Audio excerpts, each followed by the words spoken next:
Richie Rich Show. Hey, what's going on, y'all? What's going on? It's your boy Richie Rich, back on these ones and twos. Ins and outs of trucking. I'm home right now. My truck's in the shop, and I'm getting some work done to it. And I'll be rolling again in a few days, man. But I want to take some time to talk about something. Well, one, Richie Rich is woofing. I think I'm gonna do no shave November and see how much hair I can grow. So that's part of that journey. But now the reason I'm making this video, y'all, and this is for my new drivers out here, especially we get near the holidays and stuff. Watch where you park at. Be mindful where you park your truck for your 10-hour break or your 30-minute break or whatever. There's been an epidemic going on recently here in the state of North Carolina, where I'm at, and other states like Alabama, Florida, and Georgia, where there was a guy,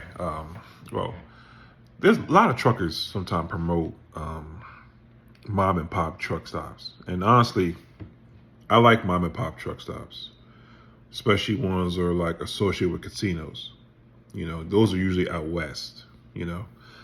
But the East Coast mom and pop trucks, or I should say this, anything east of the Mississippi River, okay, east of West Memphis, those where you tend to run into problems and issues. There's been a couple drivers when they go park at a mom and pop, they wake up with a boot on their truck, and next thing you know, they want $2,000 to take it off. There's like 3 truck stops down there in Charlotte where if you park there, they're gonna want, now this is gonna sound crazy, what I'm about to say, but one truck stop charges $5,000 tow fee, and there's one that charged $16,000 just recently. If you guys watch the My Trucker channel, the Asian My show he used to call, but he's called Mother Trucker now. He did an interview with the truck stop and the truck people and the guy who got his truck towed.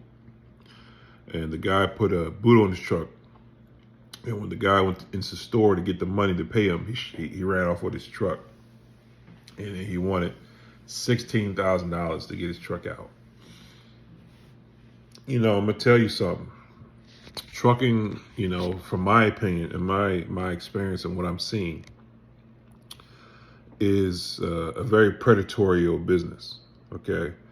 There's an assumption that truck drivers out here make a lot of money. And I think maybe they might have did back in the day, okay? When you had guys running 2 and 3 logbooks, you know, and running illegal and outlaw trucking. But nowadays, trucking is not that well paying.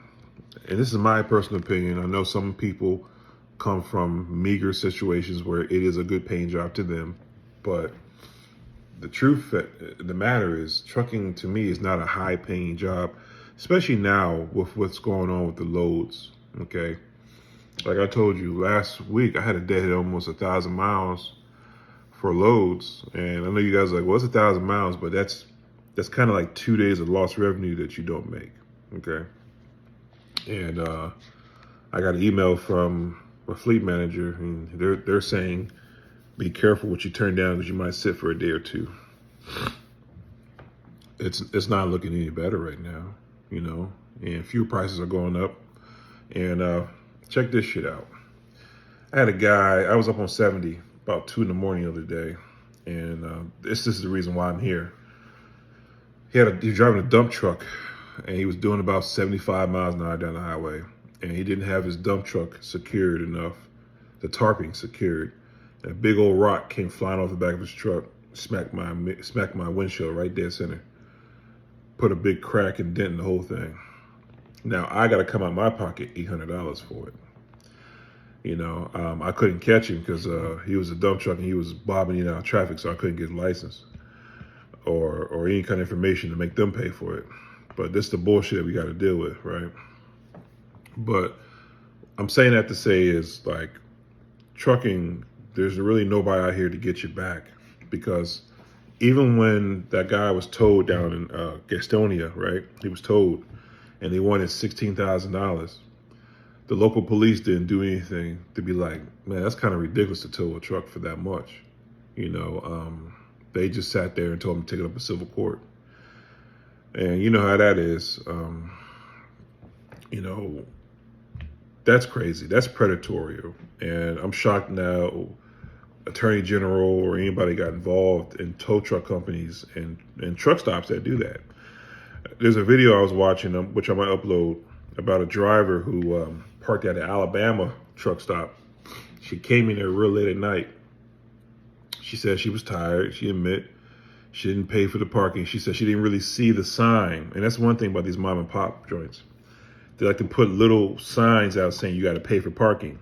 And you don't know where to look. It's the middle of the night. It's pitch black. Well, they booted her truck and they wanted $500 to take the boot off. And when she didn't respond back in like 30 minutes, they wanted to tow her truck for $5,000. You know, that's ridiculous. You know what I mean? These people out here are just predatory because there's nobody really saying, hey, you know, there's no advocacy, like I told you, with trucking. There's nobody, no group of politicians or anybody that will say, listen, this is unfair. Okay, you have to stop doing that. There's nobody. That's why these brokers are, there's a video I was watching, right? Guy picked up a load down in Louisiana and was going down to Florida.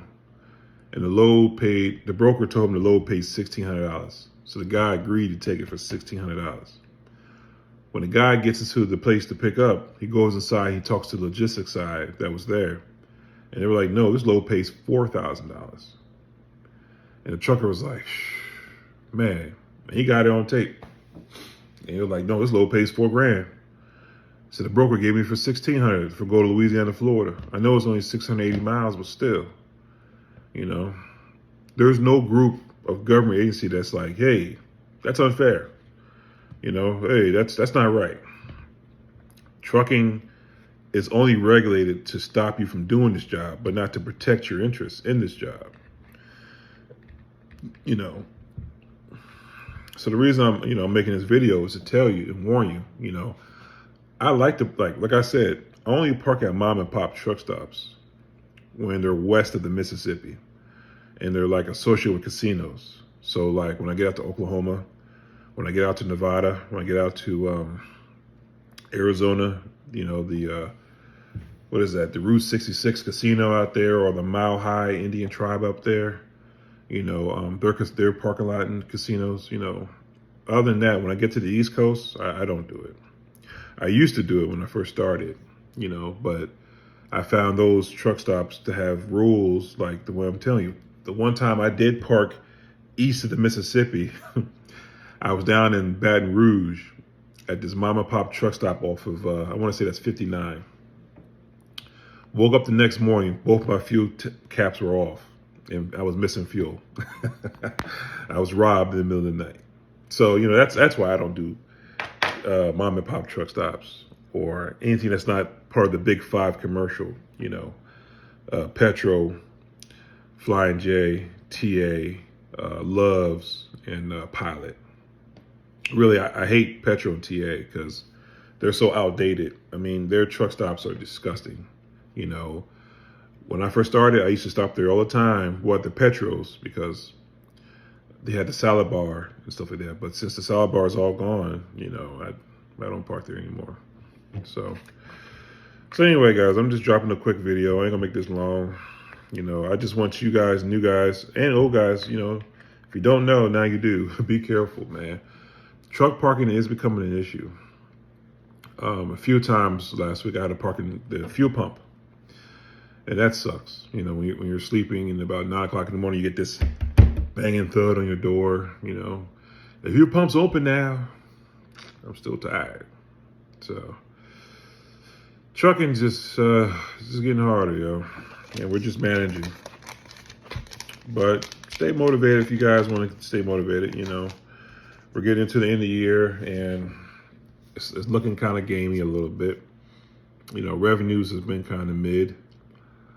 And, you know, we're still cracking at it. So Peace and love. Y'all be safe. I know there's a big old pileup on Interstate 80 the other day up there in Pennsylvania where somebody died.